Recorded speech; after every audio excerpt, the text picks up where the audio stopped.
Hello everyone, I hope that you are having a fantastic day considering the circumstances. I didn't want to wait until Monday or Tuesday to talk about this because it is incredibly important, so I decided to make a video now. As many of you know, President Donald Trump has killed Quds Force leader Qasem Soleimani, and this is an act of war. It would be as if, Iran killed one of our joint chiefs, the vice president. It's of immense consequence. I can't stress that enough. And there's a lot to go through. And I couldn't wait to talk about this. Like, my heart was racing last night as I was lying in bed thinking about this, because the consequences of this, we don't really know. There's a lot of uncertainty currently, but what we do know is that nothing good will come of this. This is a drastic escalation, to say the least. Now, the first thing that I want to point out is that the only reason why we're contemplating the prospect of war with Iran is specifically because of Donald Trump. Had he not torn up the Iran deal, this would not be what we're facing currently. But because he doesn't really have a strategy when it comes to the Middle East, and because Obama did it, well, that's why he decided to pull out of the Iran deal, which kind of led to this escalation in the first place. So understand, first and foremost, that we are the aggressors here. We are the ones who are continually poking the beehive that is Iran. And no matter what we do to escalate, we always paint ourselves as the victims. Now, we'll get to the specific details about Soleimani's murder. He is someone who is incredibly popular in Iran. So this is going to galvanize the people who are against the more moderate leaders in Iran. This will embolden the more extremist individuals who hate the United States. If you were in Iran, would you take the side of people who want to work with the United States, who has continuously, spat in your eye? So obviously that will be what logically follows. But, putting aside the situation currently, I want to talk about U.S. domestic politics first, because I think it's incredibly important. Over and over again, Donald Trump has stated that he believed Obama would take us to war with Iran in order to secure his electoral chances back in 2012. In fact, he even said this numerous times via Twitter, and he said this on video as well. Our president will start a war with Iran because he has absolutely no ability to negotiate. He's weak and he's ineffective. So the only way he figures that he's going to get reelected, and as sure as you're sitting there, is to start a war with Iran. Now, Donald Trump may be a blithering idiot, but I think that his political instincts are better, right, than a lot of politicians. He knows, one, that incumbent presidents, they do benefit from incumbency in and of itself, and also from a relatively good economy, at least if the media is saying that, but they also benefit from war, right? People tend to rally around the president whenever there are times of war, and even if we've kind of been in this constant state of war now for decades, basically, he believes that this will help him. So we have to understand that that is part of his motivations, maybe not necessarily all of it, but he kind of revealed that he believes that an incumbent president can in fact benefit from going to war with Iran. So the fact that he's doing this now is incredibly conspicuous, and the media should point this out again and again and again. And, kudos to individuals like Ilhan Omar, who are in fact taking the time to point this out. Now, let's talk about the details of this. So we decided to escalate, right? We unilaterally escalated, but yet that's not the story that Trump's administration is telling us.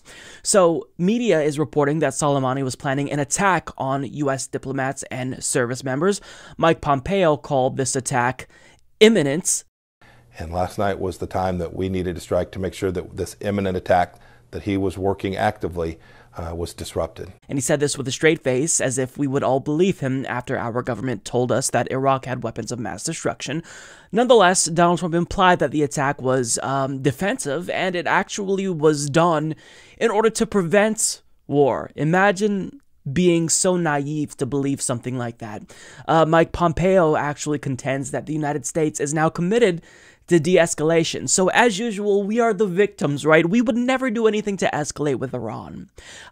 This is basically us taking a defensive action to stop an attack that was imminent. And even if Donald Trump's administration claims that they want to de-escalate and that they don't actually want war after killing one of Iran's main leaders, well, understand that we are prepared if they want war. See, we escalated, but if they respond, it's still us that are the victims that are responding to them. And we're ready, but we don't want that, but we are ready. We have the best intelligence in the world. If Americans anywhere are threatened, we have all of those targets already fully identified, and I am ready and prepared to take whatever action is necessary. And that in particular refers to Iran. So when Iran responds, which I think that's inevitable, they will respond. Trump is saying we're ready for a response. And when they do respond, we know the playbook that, Donald Trump's administration will use. They did X, Y, and Z, or Z, and now we're just responding. They're escalating. Don't, take into consideration the fact that we escalated by killing Soleimani. Don't consider the fact that we tore up the nuclear agreement, which was a peace deal. It's always them. We're always the bad guys, and nothing that we do is ever bad. It never warrants criticism or skepticism. So war with Iran is now highly likely, and you can actually argue that it has begun because what Donald Trump did is an act of war. And predictably, people who are benefiting from this are already seeing the benefits, right? We see defense stocks on the rise. I mean, it's exactly what you'd expect. And there would be maybe a glimmer of hope if the media was competent, but they are already manufacturing consent for another war. You have CNBC persuading people to believe that someone that they've never heard about. I mean, how many Americans know who Qasem Soleimani was? Well, they're supposed to believe suddenly that this was the world's #1 bad guy. If you're the #1 bad guy in the world, then most Americans would have probably heard about him. But, this is the narrative that we're supposed to believe. We have Fox News bringing on guests suggesting that Iran, they're going to be in the streets celebrating this. You have the New York Times publishing articles from former Bush administration officials who cheered on the, war in Iraq, who lied about Iraq having weapons of mass destruction, and who are, being published in the New York Times cheering on a war with Iran, as Carlos Maza pointed out here. So, I mean, the situation is incredibly bleak. Now, I do want to share some tweets with you because, the media, they're not a good opposition force. They're not the fourth estate in actuality. They're not doing their job. But, we do have an opposition party, so you would hope that Democrats would do a good job, right? Not exactly. So we have just one statement that I'm going to share from Chris Murphy, which I think represents the totality of responses from the Democratic Party, with the exception of individuals like Alexandria Ocasio-Cortez and Ilhan Omar, predictably, and of course Bernie Sanders, who's the only presidential candidate who actually had a competent response. But basically, the response is, Soleimani was a bad guy, but, maybe we shouldn't have done this. They always start with that caveat, and that's problematic because they're trying to justify and rationalize this attempt at escalation, which was brazen. But you don't have to add that caveat. Just admit that what Trump did was bad. Stop trying to justify our escalatory actions in the Middle East. That's what they do. And, this response to that response from Chris Murphy by Hayes Davenport is, I think, perfect. Watch, every Dem statement will begin with the first sentence like this, and that's how they'll drag what should be a hugely unpopular war into the realm of nuance and viability and take the best political opportunity they could possibly be handed and just biff the fuck out of it. Exactly.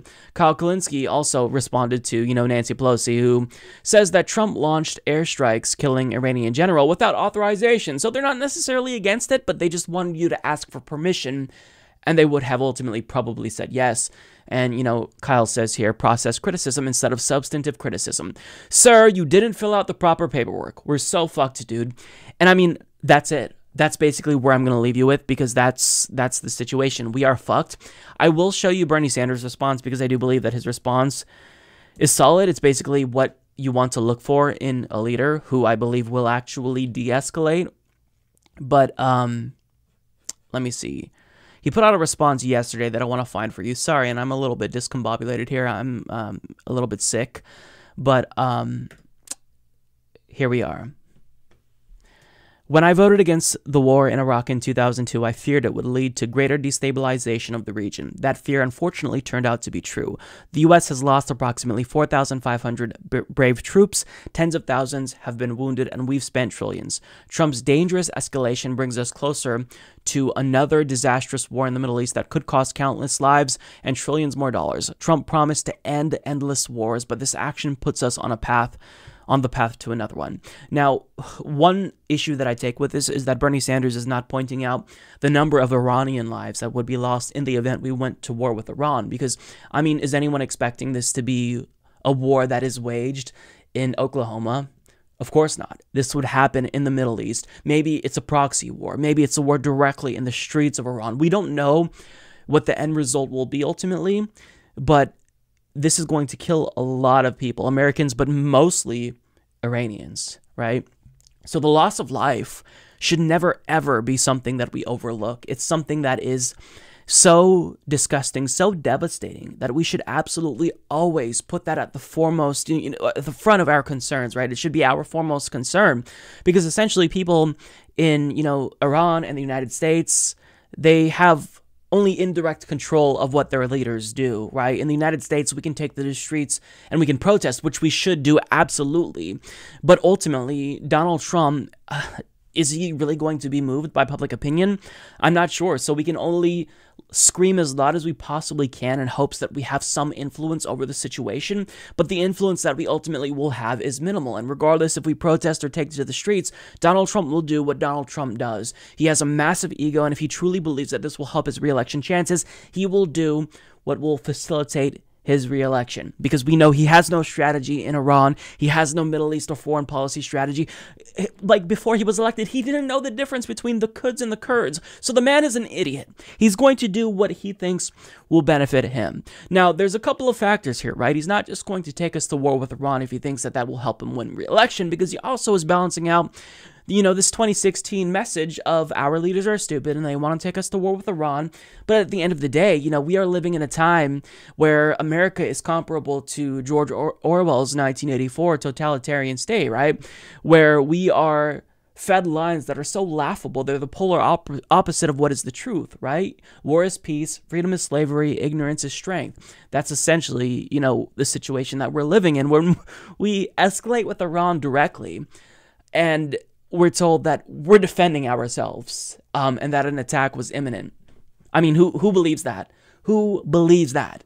Give us the evidence. Give us the proof. You don't have any, because it's not something that is that was imminent. Nobody believes it. So I think I'll leave that there. We'll certainly, I'm assuming, revisit this by Tuesday, assuming that nothing else happens. I'm sure that the story will continue to develop as this is developing as I talk about this, but nonetheless, I just want to leave that there and let you all know this situation is incredibly, incredibly important, and be prepared to take to the streets to protest to prevent a war with Iran. There were protests against the Iraq war, and that didn't necessarily have an impact, but nonetheless, make sure that you do everything you possibly can as a citizen to, tell our government war with Iran is absolutely, unequivocally unacceptable and out of the question.